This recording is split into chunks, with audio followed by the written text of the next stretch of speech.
So what do you need to know now to be ready for the spring and summer 2024 market?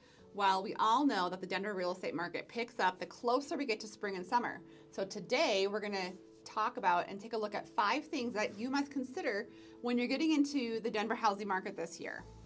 Hey everyone, what's going on? It's Lori Derrickson with Colorado's finest agency here in Denver, Colorado. We help hundreds of families, clients each year buy and sell real estate and make that move here to Colorado. So you know what to do, reach out. We'd love to help you. So drop those numbers into your phone and give us a call or text anytime. So the first thing we're going to talk about is probably what you could have guessed is interest rates. So we need to face the fact that monetary tightening probably isn't done and rates could still bounce back up from here. It's true, the Fed has paused on raising rates, but that's because other events in the economy are doing the heavy lifting so the Fed doesn't have to.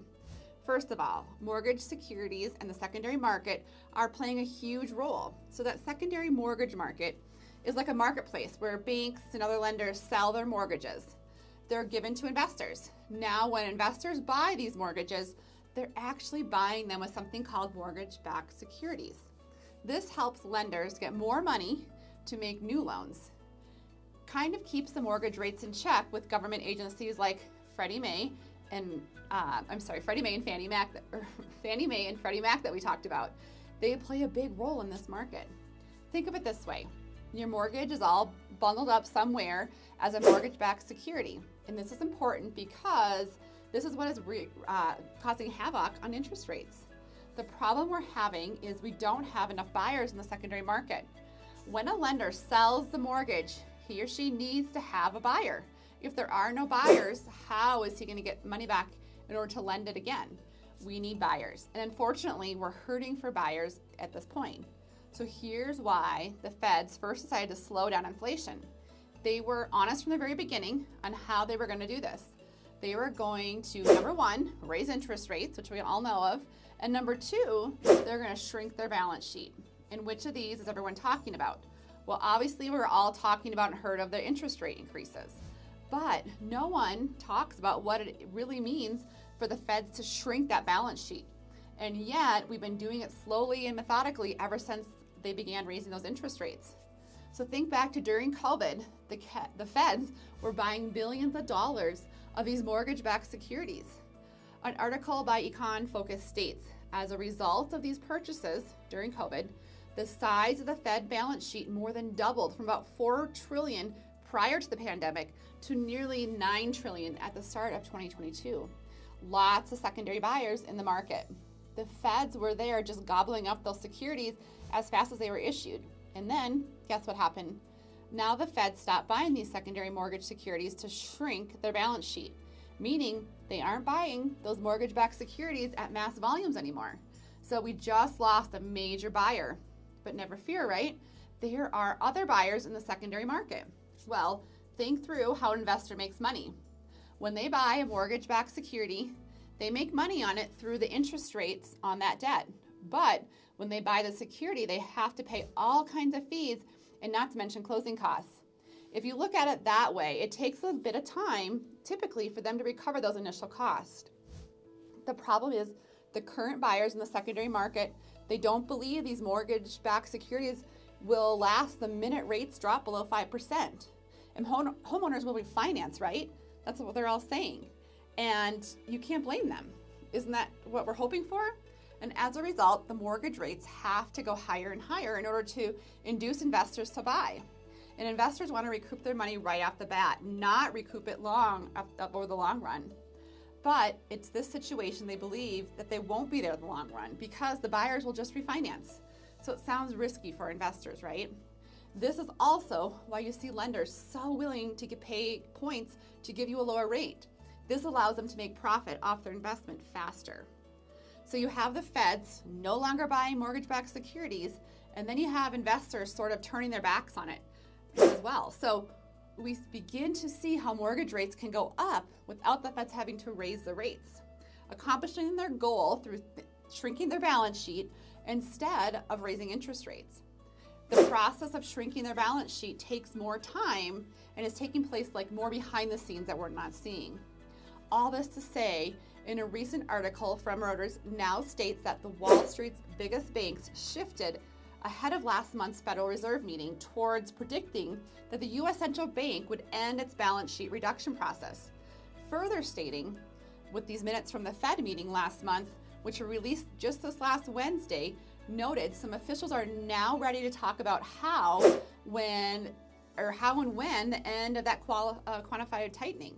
The question has been on the minds of investors and traders given the apparent end of the current rate hike cycle and the rising bet in its financial markets that the central bank will be cutting rates as soon as this spring as inflation pressures drop. Now, how the Fed balances reducing interest rates and yet reducing or maintaining their balance sheets really comes into play on how the spring and summer Denver real estate market is going to play out. And as we all know, there are various other factors to consider. This is where factor 2 comes into play, the bond market. A recent article by U.S. Bank sums up the bond market and what to expect in 2024. They state after the bond yields sharply in late summer and early fall 2023, yields fell in the closing week of October and continued that general trend of downward into December. The change in direction for the bond market reflects growing confidence amongst fellow investors, and the Federal Reserve is finished with short-term interest rate hikes and likely will begin cutting rates in 2024. Mertz goes on to say, 3 key factors drove the jump in bond yields. First is the Fed's policy response to inflation, and then the second is the strength of the U.S. economy. Finally, there is an increasing supply of U.S. Treasury securities coming into the market. So we have the bond market and interest rates all playing a factor into the future of the real estate market, and you're asking yourself, how does this affect me? Should I buy a home now in the Denver area? Well, we're going to get how all this affects the local Denver real estate market, and we will package it all up, but we have 2 more things to consider, so hang tight. The next thing you need to know heading into 2024 is both consumers and companies are running out of cash, and CPI should finally come down for both consumers and companies. Investopedia explains that the Consumer Price Index, the CPI, measures the monthly change in prices paid by U.S. consumers. The Bureau of Labor Statistics calculates the CPI as a weighted average of prices for a basket of goods and services representative of the U.S. consumer spending. So those eggs that we all know went from $2.99 to $8.99 this last year, and that coffee that went from $3 to $8, all plays into account in the CPI. So far, consumers and companies have been able to live on built-up cash reserves, even if income wasn't enough to cover those expenses. It takes a while for consumers and companies to adjust, right? So as a consumer, if you've gotten used to eating out all the time, it can be a hard habit to change. Or if you're like me, those daily trips to your favorite coffee place add up and it becomes a habit. I mean, we all need caffeine, right? So instead, many have just switched over to living in debt and dwindling those cash reserves.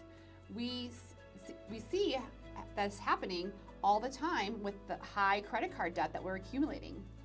CNBC recently reported in December of 2023 that Americans have ranked up over $1 trillion, that's correct, $1 trillion in credit card debt.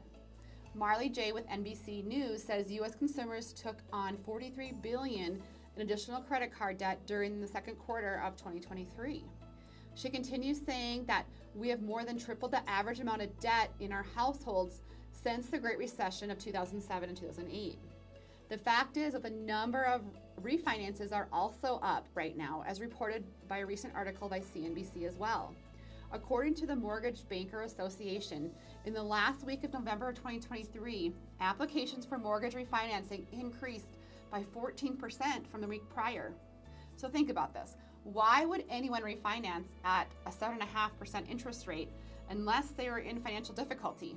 I'm guessing they need to do what they need to do is a cash out refinance, or maybe wrap in those expenses. Perhaps paying for an escrow shortage on a mortgage payment that just went way up, or that depletion of those financial cushions held by consumers when interest rates were low. If consumers have the opportunity to substantially increase their savings through a cash out refi at this time of uncertainty, well, guess what? A typical homeowner can extract hundreds of thousands of dollars in cash while hanging on to a similar monthly payment, or at least covering their expenses for the time. I mean, most people sitting on homes that have seen a 20% increase in their home value from 2019 to 2021. NBC News reported that pandemic savings are largely spent down for most income and middle income and lower income households. Fannie Mae put it like this. They say that pandemic-related built-up household savings have supported consumer spending longer than had previously expected, providing unseen support to the economy at large. They're expecting a slight downturn during the first few months of 2024 based on that belief that consumers will begin pausing their spending, due in part to the exhaustion of the money they already spent and having to realign to more sustainable relationship between what they're spending and earning. Similarly, the commercial loans are also feeling that punch too. They aren't long-term like mortgages, and they come due much sooner. So consider a company who has to refinance due to financial difficulty, or because their loan term has come due.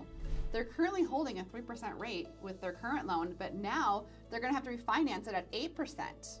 You think that's going to result in a tighter budget? The answer is yes, absolutely.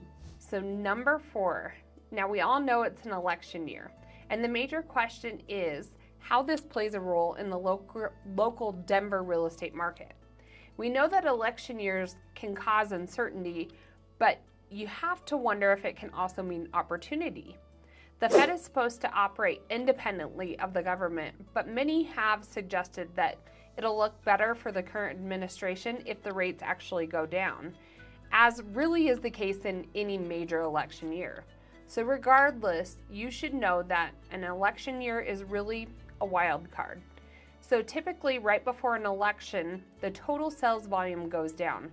People just don't like change and uncertainty, and really, who can blame them? But the question will be, what will this spring and summer of 2024 real estate market actually look like? It's a whole different animal. People have been waiting on the sidelines for over a year, and due to the increasing interest rates, and now with them actually coming down in an election year, will they jump into the market? A recent Forbes article states that with today's favorable economic outlook, and when it comes to mortgage rates, unemployment, and consumer confidence, the upcoming presidential election might do a little impede first-time home buyers or those shopping for a lower to median value homes. So we talked about sales volume, but what about home prices? Well, the Forbes article goes on to explain that prices may not budge really much due to the consistency in the tight inventory. And we have all heard about the inventory levels and how they affect the supply and demand within the real estate market. Now, before we get to the important number 5, I want to quickly remind you of our Big Green Box promotion with Colorado's finest real estate in the year 2024. Not only do you get to work with one of the best relocation teams to the Denver area when you reach out to us, but at close, our clients choose between 6 luxury closing gifts. So in your new home, you can be looking at your 86-inch LG 4K TV or a brand new snowblower for all of that Denver snow, or maybe you just want that Louis Vuitton bag for your new walk-in closet.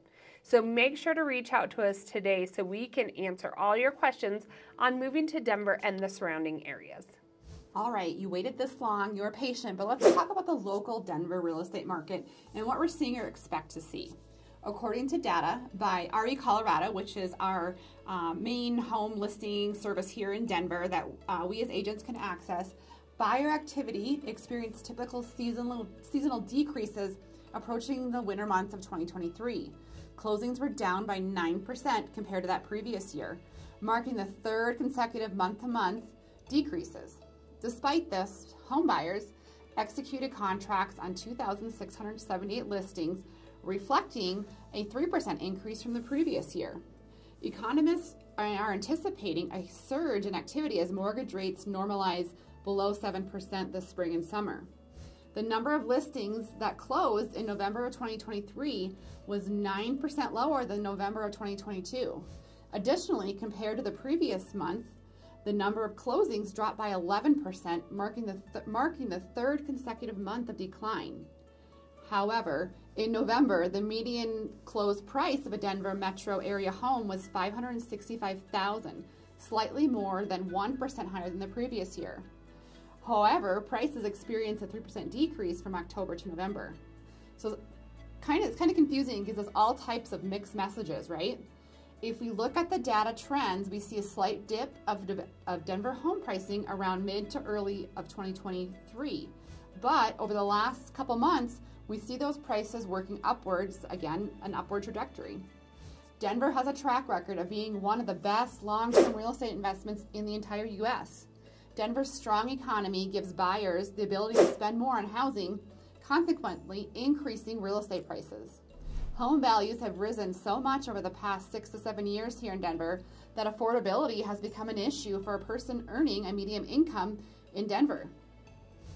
Currently, we are seeing a year-over-year trend of Denver median home values coming in at $565,000, and as we mentioned earlier, indicating a 0.7 decrease over the past year.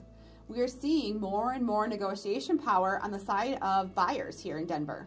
Buyers are able to make informed financial decisions, come in a bit lower, and not offer those crazy appraisal gaps and inspection waivers we were seeing in 2021.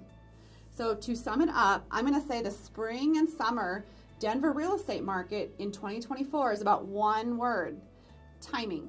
While it might be a good time to jump into the Denver housing market with the historic trends of a great investment for you and your family, remember it's about timing, meaning watch specific neighborhoods, waiting for the right lending incentive, locking in those lower interest rates when available.